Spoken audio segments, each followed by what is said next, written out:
India के economy में एक इंटरेस्टिंग टर्न चल रहा है। इन्फ्लेशन, जो कुछ महीनों पहले तक हर इन्वेस्टर का नाइटमेयर था, अब हिस्ट्री के लो लेवल्स पे आ गया है। सीपीआई इन्फ्लेशन अब 4% के नीचे स्लिप हो गया है, जो आरबीआई के कंफर्ट जोन के अंदर है। ग्लोबल स्लोडाउन के बीच भी इंडिया के प्राइस लेवल्स कंट्रोल में रहना एक बड़ा सिग्नल है। लेकिन इसका मतलब ये नहीं कि सब कुछ स्टेबल है। जब इन्फ्लेशन इतनी तेजी से गिरता है तो पॉलिसी और मार्केट्स दोनों का रिएक्शन इक्वली शार्प होता है।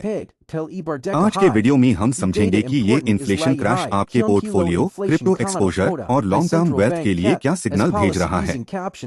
No stock tips, no hype, सिर्फ क्लियर डेटा और प्रैक्टिकल माइंडसेट। तो अब चलो समझे इसको डिटेल्स में। नमस्ते दोस्तों, इंडिया में अब इन्फ्लेशन ऑफिशियली 4% से नीचे आ चुका है। ये लेवल हमने पैंडेमिक के बाद पहली बार देखा है। ये डेटा इंपॉर्टेंट इसलिए है क्योंकि लो इन्फ्लेशन का मतलब होता है सेंट्रल बैंक के पास पॉलिसी ईजिंग के ऑप्शंस बढ़ गए हैं। जब प्राइसेस स्टेबल रहते हैं, आरबीआई को इंटरेस्ट रेट्स कट करने या लिक्विडिटी इंजेक्ट करने की फ्लेक्सिबिलिटी मिलती है। अभी रेपो रेट 6.5% पार है और अगर इन्फ्लेशन कंसिस्टेंट लो रहती है तो 2026 में रेट कट्स की पॉसिबिलिटी बन सकती है।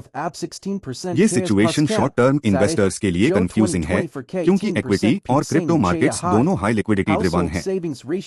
लो इन्फ्लेशन शॉर्ट टर्म में पॉजिटिव सेंटिमेंट ला सकता है, लेकिन साथ में ये भी इंडिकेट करता है कि डिमांड सॉफ्ट हो रही है और क्रेडिट ग्रोथ स्लो डाउन आ रहा है। आरबीआई के डेटा के मुताबिक क्रेडिट ग्रोथ अब 16% के आसपास है, जो 2024 के 18% पीक से नीचे आया है। हाउस होल्ड सेविंग्स रेशियो भी 18% से कम हो गया है, मतलब कंजम्पशन बढ़ रहा है, लेकिन लॉन्ग टर्म इन्वेस्टमेंट कुशन कम हो रहा है। ये एक फाइन बैलेंस है जहां इकोनॉमी ग्रो कर रही है, लेकिन लिक्विडिटी और लेवरेज दोनों एक लिमिट पे हैं। ग्लोबल लेवल पर देखें तो यूएस और यूरोजोन में इन्फ्लेशन अब भी 2.53% के रेंज में है, लेकिन ऑयल और कमोडिटी प्राइसेस एफआईआर से ऊपर जा रहे हैं। अगर क्रूड $90 क्रॉस करता है तो इंपोर्टेड इन्फ्लेशन वापस ट्रिगर हो सकती है और आरबीआई एफआईआर कॉशियस हो जाएगा। इसलिए लो इन्फ्लेशन का मतलब परमानेंट पीस नहीं है, ये एक टैक्टिकल पॉज है। तो आपको क्या करना चाहिए? सबसे पहले अपने एसेट एलोकेशन को डाइवर्सिफाई रखिए। फिक्स्ड इनकम और शॉर्ट ड्यूरेशन फंड्स अब अट्रैक्टिव लग सकते हैं, लेकिन इक्विटीज और क्रिप्टो में ओवर लेवरेज अवॉइड करें। वेल्थ बिल्डिंग का फॉर्मूला सिंपल है, जब मार्केट काम हो तब अपनी स्ट्रैटेजी डिसिप्लिन से फॉलो करनी चाहिए। आपका फोकस होना चाहिए रिटर्न्स नहीं, रियल रिटर्न्स पर, यानी इन्फ्लेशन एडजस्ट करके आपका पैसा कितना बढ़ रहा है। अगर इन्फ्लेशन 4% है और आपका रिटर्न 6% है तो रियल गेन सिर्फ 2% हुआ। यही अंडरस्टैंडिंग लॉन्ग टर्म वेल्थ बनती है। इन शॉर्ट, इन्फ्लेशन क्रैश एक गुड न्यूज भी है और वार्निंग भी।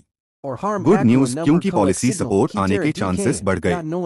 वार्निंग क्योंकि डिमांड और लिक्विडिटी का स्ट्रक्चर बदल रहा है। सोच समझकर इन्वेस्ट करें और हर मैक्रो नंबर को एक सिग्नल की तरह देखें, नॉट नॉइज।